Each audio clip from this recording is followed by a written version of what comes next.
بسم اللہ الرحمن الرحیم۔ ملا نصیرالدین شرفا شہر کی جانب ایک دعوت کو مدعو تھے۔ مقررہ وقت پر عام پھٹے پرانے لباس میں ملبوس دعوت کے لیے پہنچے، لیکن دربان نے گھسنے نہ دیا۔ انہوں نے بہت بابیلا مچایا کہ میں ملا نصیرالدین ہوں، لیکن ایک نہ سنی گئی۔ ملا صاحب گھر گئے، عمدہ لباس دیبے تن کیا، امامہ باندھا اور چل پڑے دوبارہ دعوت کو۔ وہاں پہنچے تو بڑی عزت سے انہیں اندر لے جایا گیا۔ کھانے کا وقت ہوا، لوگ کھانے کے لیے بیٹھ کر کھانا تناول کرنے لگے۔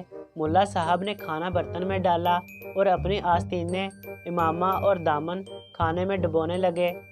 لوگوں نے متعجب ہو کر پوچھا، ملا صاحب یہ کیا ماجرا ہے؟ ملا صاحب نے جواب میں کہا، ان کی عمدہ کپڑوں کی دعوت کی گئی تھی، اس لیے انہیں ہی کھانا کھلا رہا ہوں۔